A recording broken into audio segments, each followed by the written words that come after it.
Welcome back my YouTube channel. അപ്പോൾ ഇന്നത്തെ video എന്ന് പറയുന്നത് ട്രിവാൻഡ്രം ടു കോട്ടയം വരെ പോവുകയാണ്. ഒരു കല്യാണം കൂടാനാണ് പോകുന്നത്. അപ്പോൾ ഇപ്പോൾ സമയം ഒരു 3:58 ആയിട്ടുണ്ട്. വെളുപ്പിനെയാണ് പോകുന്നത്. ഇവിടുത്തെ ഫസ്റ്റ് ബസ്സിലാണ് കയറി പോകാൻ വേണ്ടി പോകുന്നത്. അപ്പോൾ നമ്മൾ ട്രിവാൻഡ്രം വരെ ബസ്സിലും അത് കഴിഞ്ഞിട്ട് കോട്ടയം വരെ ട്രെയിനിലുമാണ് പോകാൻ വേണ്ടിയിട്ട് പോകുന്നത്. സത്യം പറഞ്ഞാൽ ഉറങ്ങിയിട്ടില്ല, അതുകൊണ്ട് തന്നെ ബസ്സിലും ട്രെയിനിലും ഒക്കെ കിടന്ന് ഉറങ്ങിയിട്ടൊക്കെയാണ് പോയത്. ബസ്സിലെടുത്തപ്പോൾ തന്നെ അത്യാവശ്യം നല്ല ആൾക്കാരുണ്ടായിരുന്നു. കുറച്ച് കഴിഞ്ഞപ്പോൾ ഭയങ്കര തിരക്കായി. കാരണം ഫസ്റ്റ് ബസ്സല്ലേ ഇവിടെ നിന്ന് പോകുന്നത്, ഈ റൂട്ടിൽ നിന്ന് ഫസ്റ്റ് ബസ്സാണ്, അതുകൊണ്ട് അത്യാവശ്യം നല്ല ആൾക്കാരുണ്ടായിരുന്നു.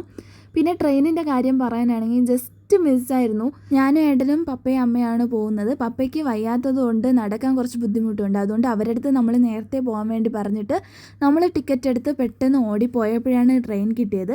അങ്ങനെ ട്രെയിനിൽ കിടന്ന് ഉറങ്ങി എണ്ണീറ്റപ്പോൾ കോട്ടയമായി. പിന്നെ കോട്ടയത്ത് ഇറങ്ങി അവിടെ നിന്ന് നേരെ ബസ്സിലാണ് പോകുന്നത്. ഇപ്പോൾ എൻ്റെ മുഖം നല്ല ഊതി ഇരിപ്പുണ്ട്. ഊതി മീൻസ് നല്ല വീർത്തിരിപ്പുണ്ട്. കാരണം എനിക്ക് ഉറക്കമില്ലാതെ ഇങ്ങനെ ഉറങ്ങി കുറച്ച് കഴിഞ്ഞിട്ട് എണ്ണീക്കുമ്പോൾ ഇങ്ങനെയാണ് എൻ്റെ ഫേസ് ഇരിക്കാറ്.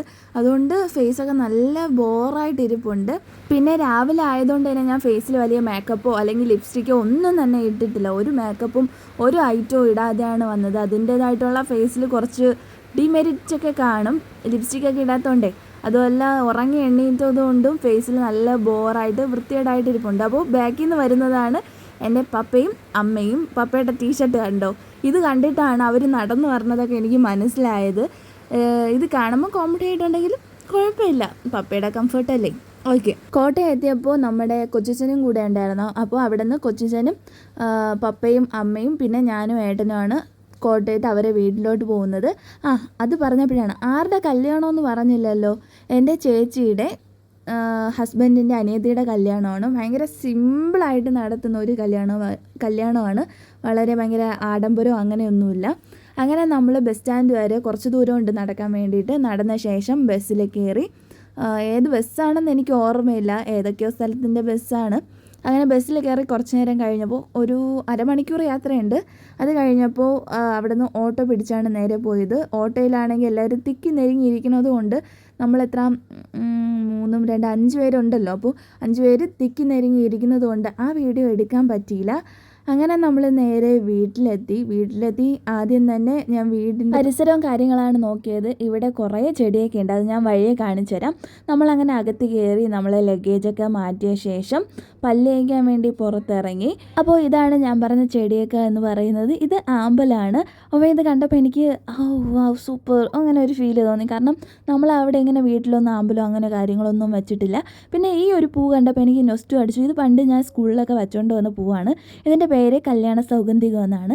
അത് കഴിഞ്ഞ് ഞാൻ നേരെ പല്ലേച്ചിട്ട് നേരെ ഫുഡ് അടിക്കാൻ വേണ്ടി വന്നപ്പോൾ കല്യാണ പെണ്ണിൻ്റെ ചേട്ടനെയും കൂടെ മെഹന്തി ഇട്ടുകൊണ്ടിരിക്കുന്നു. അത് കഴിഞ്ഞ് നമ്മൾ കുറച്ച് നേരം അവിടെ ഇരുന്ന് ശേഷം നേരെ ഫുഡ് അടിക്കാൻ പോയി. ഇഡലിയും സാമ്പാറും ചട്നിയാണ് ഉണ്ടായിരുന്നത്. പൊതുവേ എനിക്ക് ഇഡലി എന്ന് പറയുന്നത് പേഴ്സണലി എനിക്ക് ഇഷ്ടം അല്ലാത്തൊരു കാര്യമാണ്. പക്ഷേ ആ ചട്നി ഉണ്ടല്ലോ, സൂപ്പർ. നമ്മൾ വയ്ക്കുമ്പോൾ അത്ര ടേസ്റ്റ് കിട്ടാറില്ല, പക്ഷേ എനിക്ക് ഭയങ്കരമായിട്ട് ഇഷ്ടപ്പെട്ടു. അതുകൊണ്ട് ഞാൻ 2 ഇഡലി കഴിച്ചു. അത് കഴിഞ്ഞ് നേരെ മേക്കപ്പിലോട്ടാണ് പോയത്. അതിനു മുമ്പേ ഞാൻ ഡ്രസ്സ് മാറ്റിയിട്ടുണ്ടായിരുന്നു. ഫുഡ് കഴിക്കുന്നതിന് മുമ്പ് മെഹന്തി ഇട്ടില്ലേ, ആ സമയത്ത് മെഹന്തി ഇട്ട് കഴിഞ്ഞ ശേഷം ഞാൻ നേരെ പോയി ഡ്രസ്സ് മാറ്റിയിട്ടാണ് ഫുഡ് കഴിക്കാൻ വേണ്ടി വന്നത്. അത് കഴിഞ്ഞിട്ട് ഞാൻ ആദ്യം ഔട്ട്ലൈനായിട്ട് ഐലൈനറല്ല കാജൽ വരച്ചു കൊടുത്തു. അത് കഴിഞ്ഞിട്ട് ലിപ്പ് ഒന്ന് മോയ്സ്ചറൈസർ ചെയ്യാൻ വേണ്ടിയിട്ട് ലിപ് ബാം ഇട്ട് കൊടുത്തു. ഭയങ്കര ഡ്രൈ ആയിട്ടുണ്ടായിരുന്നു, അതുകൊണ്ടാണ്. അത് കഴിഞ്ഞിട്ട് ഞാൻ പിന്നെ ഐലൈനറാണ് വരച്ചു കൊടുത്തത്. എൻ്റെ ഫേവറേറ്റ് ആയിട്ടുള്ള പോപ്പിൻ്റെ കാജൽ ഐലൈനറാണ് വരച്ചു കൊടുത്തത്. ഇതൊക്കെ ചെയ്യുമ്പോഴും ഞാൻ എന്തൊക്കെയോ സംസാരിച്ച് അവിടെ ഉള്ളവരടുത്ത് കാര്യമൊക്കെ പറഞ്ഞ് അങ്ങനെയൊക്കെയാണ് ഞാൻ ചെയ്തത്. പിന്നെ വലുതായിട്ട് മേക്കപ്പ് ഒന്നും ചെയ്തില്ല. ലാസ്റ്റായിട്ട് ലിപ്സ്റ്റിക്കും കൂടെ ഇട്ട് എൻ്റെ ആ ഒരു മേക്കപ്പ് ക്ലോസ് ചെയ്യാണ്. ഞാൻ അല്ലെങ്കിലും വലുതായിട്ട് മേക്കപ്പ് ചെയ്യാറില്ല, കാരണം എനിക്ക് ചെയ്യാൻ അറിയത്തില്ല. എനിക്ക് ഭയങ്കര ഇഷ്ടമാണ് ചെയ്യാൻ വേണ്ടിയിട്ട്, പക്ഷേ അറിയത്തില്ല. അത് കഴിഞ്ഞ് ഞാൻ വാച്ചിട്ട ശേഷം ഇനി തലയും കൂടെ കെട്ടിയാൽ മതി, ഞാൻ സുന്ദരി കുട്ടിയാവും. അങ്ങനെ ഞാൻ തലയൊക്കെ കെട്ടി. എൻ്റെ മുഖം ഇങ്ങനെ ഇരിക്കുന്നത് നോക്കണ്ട നിങ്ങൾ, ഞാൻ എന്തൊക്കെയോ സംസാരിച്ച് എന്തൊക്കെയോ ആലോചിച്ച് ഇങ്ങനെ ഇരിക്കുന്നതാണ്. അത് കഴിഞ്ഞ് നമ്മൾ പ്രാർത്ഥിച്ച് വീട്ടിൽ നിന്ന് ഇറങ്ങി കാറിലാണ് അവരുടെ ചെക്കൻ്റെ വീട്ടിലോട്ട് നമ്മൾ പോകുന്നത്. അങ്ങനെ നമ്മൾ കാറിന് വേണ്ടിയിട്ടുള്ള വെയിറ്റിംഗ് ആയിരുന്നു. അടുത്ത് കുറച്ച് നേരം ഇങ്ങനെ ജാടിയൊക്കെ കാണിച്ച് കാറിന് വേണ്ടി വെയിറ്റ് ചെയ്ത് കുറച്ച് ഫോട്ടോസൊക്കെ എടുത്ത ശേഷം നമ്മൾ നേരെ കാറിൽ അവരെ വീട്ടിലോട്ട് പോയി ഇറങ്ങി. വളരെ കുറച്ച് പേരെ വിളിച്ചിട്ടുള്ള ഒരു മിനിമലായിട്ടുള്ള നല്ല സിമ്പിളായിട്ടുള്ള ഒരു മാരേജാണ്. അങ്ങനെ നമ്മൾ അവരുടെ വീട്ടിലോട്ടെത്തി. ഒരു 15 മിനിറ്റ് യാത്രയേ ഉള്ളൂ. അപ്പോൾ വീട്ടിലോട്ട് കയറുകയാണ്. ഇതാണ് അവരുടെ വീട്. പിന്നെ വേറൊരു കാര്യം, ഇവരുടെ വീട്ടിൽ വെച്ച് തന്നെയാണ് മാരേജ് എന്ന് പറയുന്നത്. ആ പിങ്ക് ഷർട്ട് ഇട്ടിരിക്കുന്നതാണ് എൻ്റെ ചേച്ചിയുടെ ഹസ്ബൻഡ്, അതായത് കല്യാണ പെണ്ണിൻ്റെ ചേട്ടൻ എന്ന് പറയുന്നത്. അപ്പോൾ നമ്മൾ അകത്ത് കയറി കുറച്ച് നേരം പ്രാർത്ഥനയും കാര്യങ്ങളൊക്കെ ഉണ്ടായിരുന്നു. കാരണം വീട്ടിൽ വെച്ച് തന്നെ വേറെ ആൾക്ക് വന്ന് ഒരു RC മോഡൽ ടൈപ്പുള്ള ആ ഒരു മോഡലിലുള്ള കല്യാണമാണ്. അങ്ങനെ പ്രാർത്ഥിച്ച ശേഷം അവർ താലി കെട്ടാൻ വേണ്ടി താലിയൊക്കെ പ്രാർത്ഥിച്ച് താലി കെട്ടാൻ തുടങ്ങി. പിന്നെ ഈ വീഡിയോയിൽ എൻ്റെ ചേച്ചിയെ കാണാൻ വഴിയില്ല, കാരണം ചേച്ചി വന്നിട്ടില്ല. അത് ഞാൻ അടുത്ത വീഡിയോയിൽ എന്തുകൊണ്ടാണ് വരാത്തതെന്ന് പറയാം. ഞാൻ അതിന് വേണ്ടിയിട്ട് ഒരു വീഡിയോ തന്നെ എടുത്ത് വെച്ചിട്ടുണ്ട്. അപ്പോൾ എന്തുകൊണ്ടാണ് ചേച്ചി വരാത്തതെന്നുള്ള കാര്യം ഞാൻ ഉറപ്പായിട്ടും പറയാം. പിന്നെ ഇന്ന് സിയാൻ്റെ ബർത്ത്ഡേ ആയിരുന്നു. എനിക്കത് പോകാൻ വേണ്ടി പറ്റിയില്ല. ഈ കല്യാണം നല്ല ക്ലോസ് ആയിട്ടുള്ള റിലേറ്റീവ് അല്ലേ, അപ്പോൾ ഈ കല്യാണം ആയതുകൊണ്ട് സിയാൻ്റെ ബർത്ത്ഡേക്ക് പോകാൻ വേണ്ടി പറ്റില്ല. പക്ഷേ ഇന്ന് തന്നെ നമ്മൾ ഇവിടെ നിന്ന് തിരിക്കും. അപ്പോൾ നമുക്ക് സിയാൻ്റെ ബർത്ത്ഡേക്ക് അങ്ങ് പോകാം. താലിയൊക്കെ കെട്ടി കഴിഞ്ഞിട്ട് അവർ രണ്ടുപേരും പരസ്പരം ഹഗ് ചെയ്തിട്ടാണ് എന്തൊക്കെയോ ചെറിയ ചെറിയ ചടങ്ങുകളൊക്കെ ഉണ്ടായിരുന്നു. അത് കഴിഞ്ഞ് ചടങ്ങുകളൊക്കെ തീർന്ന ശേഷം പിന്നെ മധുരം കൊടുപ്പായിരുന്നു. ആദ്യം പാലും പിന്നെ കേക്കും, അങ്ങനെയൊക്കെ കുറച്ച് കാര്യങ്ങൾ അവരുടേതായിട്ടുള്ള ചടങ്ങ്. ഓരോ നാട്ടിലും ഓരോരോ രീതികളാണല്ലോ. അപ്പോൾ നമ്മളെ നാട്ടിൽ ഇങ്ങനത്തെ ഈ ഒരു ടൈപ്പില്ല, എന്നാലും ഇവിടെ വന്നപ്പോൾ വേറൊരു കൾച്ചർ. എനിവേ എനിക്ക് എന്തായിരുന്നാലും ഇഷ്ടപ്പെട്ടു. ഭയങ്കര സിമ്പിളായിട്ടുള്ള കല്യാണം എന്ന് പറയുമ്പം ചിലവർ ആർഭാടമായിട്ട് നടത്തും, ചിലവർ സിമ്പിളായിട്ട് നടത്തും. എന്തായിരുന്നാലും കല്യാണം എന്ന് പറയുമ്പോൾ താലികെട്ടി ഒരുമിച്ച് ജീവിക്കുക എന്നതാണ്, അതിലാണ് കാര്യം. അല്ലാതെ ആർഭാടം കാണിക്കുന്നതിലോ അല്ലെങ്കിൽ സിംപ്ലിസിറ്റി കാണിക്കുന്നതിലോ ഒന്നുമല്ല. എന്തായിരുന്നാലും നമ്മളെല്ലാവരെയും അനുഗ്രഹം അവരോട് തന്നെയുണ്ട്. അത് കഴിഞ്ഞിട്ട് നമ്മൾ കേക്ക് കട്ട് ചെയ്ത് ആദ്യം പെണ്ണും ചെക്കനും പരസ്പരം അങ്ങോട്ട് കൊടുത്തു. അത് കഴിഞ്ഞിട്ട് നമ്മളെല്ലാവരും കൊടുക്കാൻ വേണ്ടി തുടങ്ങി. അപ്പോൾ പെണ്ണിൻ്റെ അടുത്ത് നിൽക്കുന്നതാണ് അമ്മയെന്ന് പറയുന്നത്, ചെക്കൻ്റെ അടുത്ത് നിൽക്കുന്നത് അച്ഛനാണ്. ചെക്കൻ്റെ അച്ഛനല്ല, പെണ്ണിൻ്റെ അച്ഛനും അമ്മയാണ് അപ്പുറത്തും സൈഡിൽ നിൽക്കുന്നത്. അത് കഴിഞ്ഞ് ഞാൻ കേക്ക് കൊടുത്തു. അപ്പോൾ എനിക്ക് ഒരു നാണമൊക്കെ ഉണ്ടായിരുന്നു. അത് കഴിഞ്ഞ് എൻ്റെ പപ്പ കേക്ക് കൊടുത്തു.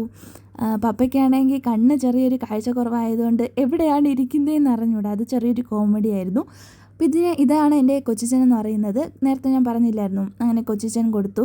പിന്നെ കുറച്ച് നേരം അവിടെ ഇരുന്നു, എല്ലാവരും കേക്കൊക്കെ കൊടുക്കുന്നത് കണ്ടിരുന്നു.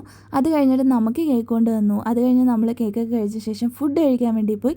കല്യാണം ഭയങ്കര സിമ്പിളാണെന്നും പറഞ്ഞ് ഫുഡിന് അവർ സിംപ്ലിസിറ്റി ഒന്നും കാണിച്ചില്ല. ഭയങ്കര നല്ല അടിപൊളി ഫുഡായിരുന്നു, ഒന്നും പറയാനില്ല. ഞാൻ അങ്ങനെ ചിക്കനും അതുപോലെ തന്നെ സാലഡും അതുപോലെ തന്നെ പിക്കിളും പപ്പടവും എല്ലാം കൂടെ വെച്ച് നന്നായിട്ട് കുഴച്ച് കഴിച്ചു. അത് കഴിഞ്ഞ് ഐസ്ക്രീം വന്നു. എനിക്ക് 2 ഐസ്ക്രീം കിട്ടി, ഏട്ടൻ്റെയും കിട്ടി. അത് കഴിഞ്ഞ് നമ്മൾ അവിടെ ചെറിയൊരു ഗാർഡൻ പോലെയൊക്കെ ഉണ്ട്, അവിടെ ഫോട്ടോ എടുക്കാൻ വേണ്ടി പോയി. ഇവിടെയും താമരയും പിന്നെ കറ്റാർ വാഴയും ഉണ്ടായിരുന്നു. ഇതാണ് ഫുജീന. അങ്ങനെ നമ്മൾ അവിടെ നിന്ന് കുറച്ച് ഫോട്ടോസും വീഡിയോസൊക്കെ എടുത്തിട്ട് നമ്മൾ നേരെ കാറിൽ തിരിച്ചു പോവുകയാണ്. തിരിച്ചു പോയപ്പോൾ എനിക്ക് നേരെ ഇരുന്ന് പോകാൻ വേണ്ടി പറ്റിയില്ല. ഞാനാണെങ്കിൽ അമ്മയുടെ മടിയിലൊക്കെയാണ് ഇരുന്ന് പോയത്. അവിടെ പോയി കുറച്ച് നേരം ഇരുന്ന ശേഷം ഡ്രസ്സൊക്കെ മാറ്റി നമ്മൾ നേരെ ഇനി തിരിച്ച് നമ്മൾ വീട്ടിലോട്ട് വരാൻ വേണ്ടി പോവുകയാണ്. അങ്ങനെ എല്ലാ സാധനങ്ങളും എടുത്ത് അവിടെ നിന്ന് നേരെ ഓട്ടോയിലാണ് പോകുന്നത്. അവിടെ നിന്നും കുറച്ച് ഫോട്ടോ എടുത്ത് കേട്ടോ. അങ്ങനെ ഇതാണ് നമ്മളുടെ ഓട്ടോ പോകാനുള്ളത്. നമ്മൾ ഓട്ടോയിൽ നിന്ന് ഇറങ്ങി പിതുങ്ങി എങ്ങനെയൊക്കെയോ പോയി ബസ് സ്റ്റാൻഡിലെത്തി. അവിടെ എത്തിയതും കറക്റ്റ് സമയത്ത് ബസ് കിട്ടി. നേരെ നമ്മൾ ബസ് സ്റ്റാൻഡിൽ വന്നു. അവിടെ നിന്ന് നേരെ ഓട്ടോ പിടിച്ച് കുറച്ച് ദൂരേ ഉള്ളൂ, പക്ഷേ ട്രെയിനിന് സമയമായതുകൊണ്ട് അവിടെ നിന്ന് നേരെ ഓട്ടോ പിടിച്ചാണ് റെയിൽവേ സ്റ്റേഷനിലെത്തിയത്. റെയിൽവേ സ്റ്റേഷനിൽ എത്തിയപ്പോൾ ആ ട്രെയിനില്ല, അടുത്ത ട്രെയിനേ ഉള്ളൂ. എന്നാലും ഒരു 5 മിനിറ്റിനകത്ത് ആ ട്രെയിൻ വരും. ലോക്കലിൽ തന്നെയാണ് പോകുന്നത്, അതുകൊണ്ട് തന്നെ ആദ്യം ഇരിക്കാൻ സീറ്റൊന്നും കിട്ടിയില്ല. കുറച്ച് കഴിഞ്ഞപ്പോൾ എനിക്കിരിക്കാൻ സീറ്റ് കിട്ടി. പിന്നെ കുറേ കഴിഞ്ഞപ്പോൾ ഏട്ടന് ഇരിക്കാൻ സീറ്റ് കിട്ടി. പിന്നെ കുറച്ച് കഴിഞ്ഞപ്പോൾ എനിക്ക് സൈഡ് സീറ്റും കിട്ടി. അങ്ങനെ നമ്മൾ സത്യം പറഞ്ഞാൽ ട്രിവാൻഡ്രം എത്തണതേ അറിഞ്ഞില്ല. കാരണം ഞാൻ നല്ല ഉറക്കമായിരുന്നു, തലേദിവസം ഉറങ്ങാൻ പറ്റാത്തത് കൊണ്ട്. എന്നാലും ട്രെയിനിൽ കിടന്ന് നേരെ ഉറങ്ങാനൊന്നും പറ്റിയില്ല, എന്നാലും അത്യാവശ്യം നന്നായിട്ട് ഉറങ്ങി. അത് കഴിഞ്ഞ് നമ്മൾ ട്രെയിൻ ഇറങ്ങി നേരെ ബസ് സ്റ്റാൻഡ് എത്തി. ബസ്സിൽ കയറി. ഞാനാണെങ്കിൽ ഒരു വാട്ടർമെലൺ ജ്യൂസ് പാഴ്സൽ പറഞ്ഞിരുന്നു, അത് കുടിച്ചിങ്ങനെ പുറത്തുള്ള കാഴ്ചകളൊക്കെ കണ്ടു. ഈ ഒരു വ്യൂ കാണാൻ അടിപൊളിയാണ്. ആ ഒരു ഓറഞ്ച് ലൈറ്റും പിന്നെ ആ ഒരു പച്ചപ്പും ഭയങ്കര രസമായിരുന്നു. ഇനി നമ്മൾ നേരെ ഏട്ടൻ്റെ വീട്ടിലോട്ടല്ല, എൻ്റെ വീട്ടിലോട്ടാണ് പോകുന്നത്. സിയൻ്റെ ബർത്ത്ഡേ അല്ലായിരുന്നു, അപ്പോൾ കേക്കൊക്കെ കട്ട് ചെയ്തു. ഇനി രാത്രിയിലുള്ള ഡിന്നറും അവിടെ നിന്നാണ്. അങ്ങനെ നമ്മൾ വീട്ടിലെത്തി. അവൻ്റെ അടുത്ത് ഹാപ്പി ബർത്ത്ഡേ ടു യു ഒക്കെ പറഞ്ഞു. അപ്പോൾ ഇന്നത്തെ വീഡിയോ ഇത്രയേ ഉള്ളൂ. നമ്മൾ ഫുഡൊക്കെ അവിടെ നിന്ന് കഴിച്ചിട്ടാണ് നേരെ ഇനി വീട്ടിലോട്ട് പോകുന്നത്. ആ ക്ലിപ്പൊന്നും എടുക്കാൻ പറ്റിയില്ല, അതുകൊണ്ട് ഈ വീഡിയോ വൈൻഡ് അപ്പ് ചെയ്യാണ്. ഇന്നത്തെ വീഡിയോ ഇത്രയേ ഉള്ളൂ. നിങ്ങൾക്ക് ഇഷ്ടപ്പെടുവാണെങ്കിൽ ലൈക്ക് ചെയ്യുക, ഷെയർ ചെയ്യുക, സബ്സ്ക്രൈബ് ചെയ്യുക. അപ്പോൾ അടുത്ത വീഡിയോയിൽ കാണുന്നത് വരെ ബൈ.